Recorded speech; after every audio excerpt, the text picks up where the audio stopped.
தமிழரின் பாரம்பரிய திருவிழாவை கொண்டாடுவோம். புத்தாடை பொங்கலோடு the Chennai silks. Let the celebrations begin.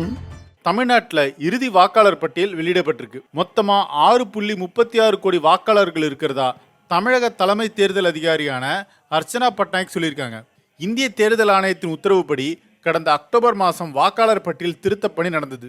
August 20ஆம் தேதியிலிருந்து அக்டோபர் 18ஆம் தேதி வரைக்கும் பட்டியல் சரிபார்த்தல், புகைப்பட அடையாள அட்டை முரண்பாடு நீக்குதல், தரமான புகைப்படங்களை இணைத்தல், பெயர் மாற்றம், முகவரி மாற்றம் எல்லாமே செய்யப்பட்டுச்சு.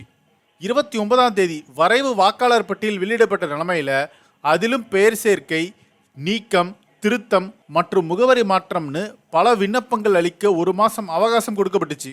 வாக்குச்சாவடிகளிலும் ஆன்லைன் வழியாகவும் விண்ணப்பங்கள் கொடுக்கப்பட்டுச்சு.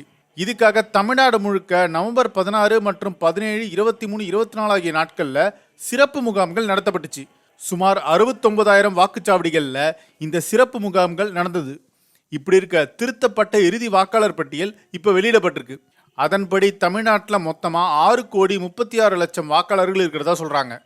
3,11,00,000 ஆண் வாக்காளர்களும் 3,24,00,000 பெண் வாக்காளர்களும் 9,120 மூன்றாம் பாலின வாக்காளர்களும் இருக்கிறாங்க. அதிகபட்சமாக சோழிங்கநல்லூர் தொகுதியில் 6.91 லட்சம் வாக்காளர்கள் இருக்காங்க. சென்னை மாவட்டத்தில் இருக்கிற 16 சட்டமன்ற தொகுதிகளில் சுமார் 40 லட்சம் வாக்காளர்கள் இருக்கிறதா அறிவிக்கப்பட்டிருக்கு. 16 சட்டமன்ற தொகுதிகளை உள்ளடக்கிய சென்னை மாவட்டத்தில் மட்டுமே 40,15,878 வாக்காளர்கள் இருக்காங்க.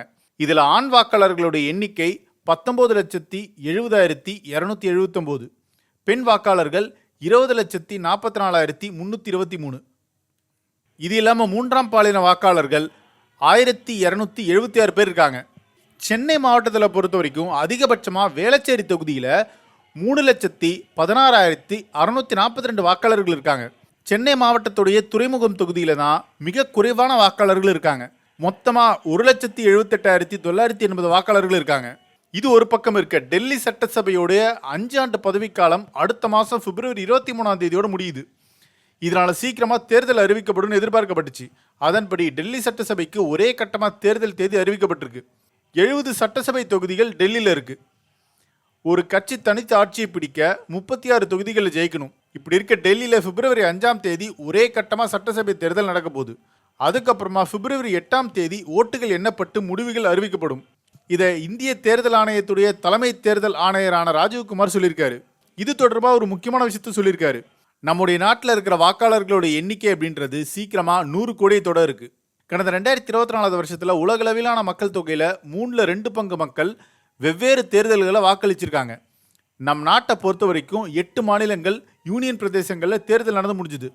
நாடு முழுக்க வாக்காளர் பட்டியல் வெளியிடப்பட்டுச்சு. அதன்படி நம்ம நாட்டில் இருக்கிற வாக்காளர்களுடைய மொத்த எண்ணிக்கை 99 கோடியை கடந்துடுச்சு.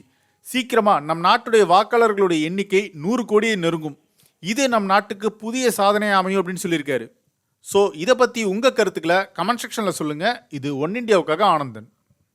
தமிழரின் பாரம்பரிய திருவிழாவை கொண்டாடுவோம். புத்தாடை பொங்கலோடு the Chennai silks. Let the celebrations begin.